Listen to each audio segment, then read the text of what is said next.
Praise the lord. దేవుని పరిశుద్ధ నామంకి స్తోత్రము కలుగునుగాక. వాక్యంలో పోయేకముందు ఒక చిన్న ప్రార్థన మనము చేసుకుందాం. స్తోత్రం స్తోత్రం స్తోత్రం స్తోత్రం ఈశ్వరాజ్య హల్లెలూయా. నా ప్రభు యొక్క భాగ్యాన్ని మధ్యాహ్న సమయంలో ఈ కృపనిచ్చిన దేవానికి స్తోత్రం. నా నోటికి నువ్వు ఊరగా ఉండుము నా ప్రభు.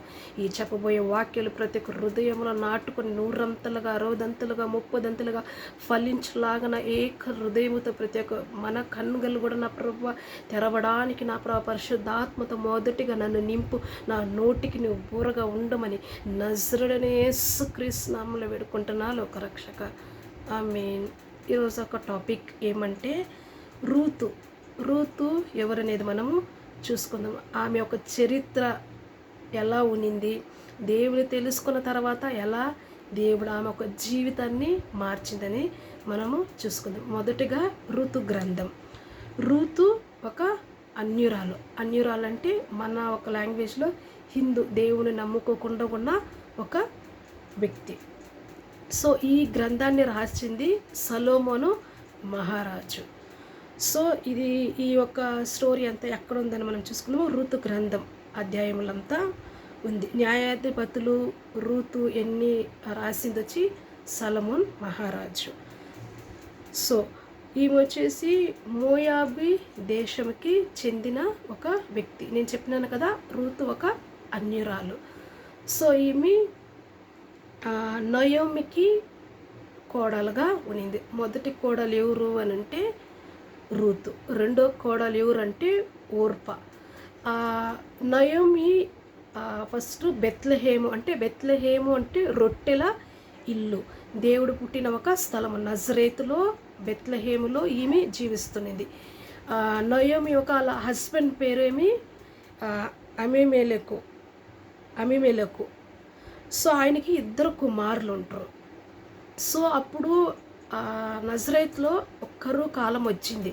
అప్పుడు నయోమి ఏం చేస్తుంది, ఆ ఊరు విడిచిపెట్టి మోయాబీ దేశంకి పోద్ది. సో పోయిన తర్వాత అక్కడ తన 2 కుమారులకి వివాహం చేస్తుంది. వివాహం చేసి తనకి 2 కోడళ్ళు వస్తారు. మొదటి కోడలు రూతు, రెండో కోడలు ఓర్ప. సో ఆ విధంగా వచ్చేసి ఆ నయోమి ఆ ఊరికి పోద్ది. కానీ అక్కడ ఒక సిచ్యువేషన్స్లో, అక్కడ ఒక యుద్ధంలో నయోమి వాళ్ళ భర్త చనిపోయేస్తాడు. తన భర్త చనిపోయిందే కాక తన 2 కొడుకులు కూడా చనిపోయేస్తారు. ఆమె ఒక జీవితం ఎలా అయిపోయిందంటే అంటే మధురమే లేకుండా ఒక మారా జీవితం.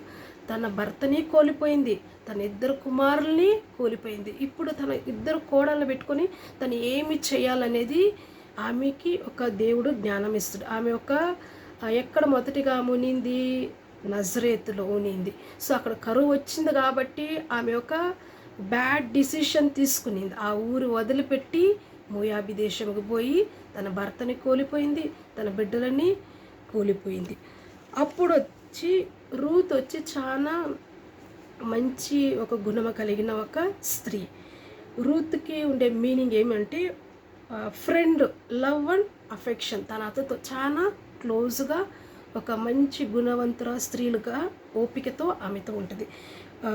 ఓర్పాకి మీనింగ్ ఏమంటే జింక ఒక ప్లేస్లో ఉంటుందా, ఒక ప్లేస్లో నుంచి జింక కాళ్ళు ఎలా ఒక ప్లేస్లో నుంచి ఇంకొక ప్లేస్కి జంప్ చేస్తుంది. ఈ విధంగా వచ్చేసి వాళ్ళు జీవిస్తున్నప్పుడు ఇంకా ఆమె ఒక డిసిషన్ తీసుకునేది. వాళ్ళిద్దరు కోడల్ని పిలిచి ఏం చెప్తుంది, మీరు మీ ఒక మీ తల్లిదండ్రుల ఇంటికి మీరు వెళ్ళిపోండి అని చెప్పినప్పుడు రూత్ ఎంత జ్ఞానముగా, నీ దేవుడే నా దేవుడు, నీవున్న స్థలమే నేనుంటా అని చెప్పింది. కానీ రెండో కోడలు ఓర్ప ఏం చెప్పింది అని అంటే, ఆ కాలంలో యూదుల యొక్క ఆచారం ప్రకారము ఆ కాలంలో వచ్చి ముద్దు పెట్టుకొని కౌగులించుకుంటే నేను ఇంకా నిన్ను వదిలి వెళ్ళిపోతాను అన్నట్టుగా ఒక ఐడెంటిటీ. ఆ విధంగా వచ్చేసి నయోమి చెప్పిన వెంటనే ఓర్ప తన అత్తని ముద్దు పెట్టుకొని హక్ చేసుకునేది ఈ విధంగా. అప్పుడు నేను నిన్ను వదిలి నేను పోయేస్తా అని చెప్తుంది. కానీ రూత్ అయితే ఏం చేస్తుంది, ఆమెని వదిలిపెట్ల. అన్యురాలై ఉండి కూడా నీ దేవుడే నా దేవుడు, నీ జనమే నా జనము, నువ్వు ఎక్కడ ఉంటావో ఆడే నేను ఉంటాను చెప్తున్నాగానే నయోమికి చాలా సంతోషముతో ఇంకేం చేయని ఒక పరిస్థితిలో ఉందామి. సో ఏం చేస్తుంది, మీకు వయసు ఉంది కదా, మీరు పోయి వివాహం చేసుకోండి ఇద్దరు కోడలని చూసి ఈ సంభవేశం అంతా చెప్తుంది. చెప్పిన తర్వాత ఓర్పా అదే విధంగా ఆమెను ముద్దు పెట్టుకొని పోయేస్తుంది. రూతు అయితే నేను పోను, నీ కాడే నేను ఉంటానని చెప్పి అదే విధంగా ఆమె నయోమి తన దేశము ఎక్కడ అంటే నజరేత్ అనే బెత్లెహేమ్ రొట్టెల ఇంటికి వసతి వచ్చినప్పుడు వచ్చి అక్కడ ఉండేవాళ్ళు. ఇప్పుడు కూడా మనము కూడా కొన్ని రోజుల తర్వాత మనం కానరాని దేశానికి కంట్రీకి పోయి మనం ఇక్కడికి వచ్చినప్పుడు మనం వచ్చినము అని మన చుట్టుపక్కల వారు మనల్ని విచారిస్తారు. ఆ విధంగా నయోమి వచ్చిందని ఆ బెత్లెహేమ్లో ఉండేవాళ్ళు చెప్తారు. అప్పుడు చెప్పినప్పుడు ఎందుకు ఈ విధంగా ఏంటంటే, నన్ను నయోమి అని పిలవద్దండ్రి, నన్ను మారా అని పిలవండ్రి. నా ఒక జీవితము మారా అంటే చేదు అనే ఒక గుర్తింపు చెప్తుంది ఆమె. కానీ ఇక్కడికి వచ్చిన తర్వాత ఆమె ఒక జీవితం మధురముగా, మారాగా ఉన్న ఒక జీవితం మధురముగా మార్చిండు. అదేవిధంగా తన అత్తను కూడా ఇంకా పోషించాలని రూత్ ఏం చేస్తుంది, అక్కడ రొట్టెల ఇంటికి వచ్చినప్పుడు అప్పుడు వచ్చి బెత్లెహేమ్ చాలా సమృద్ధితో ఉండింది.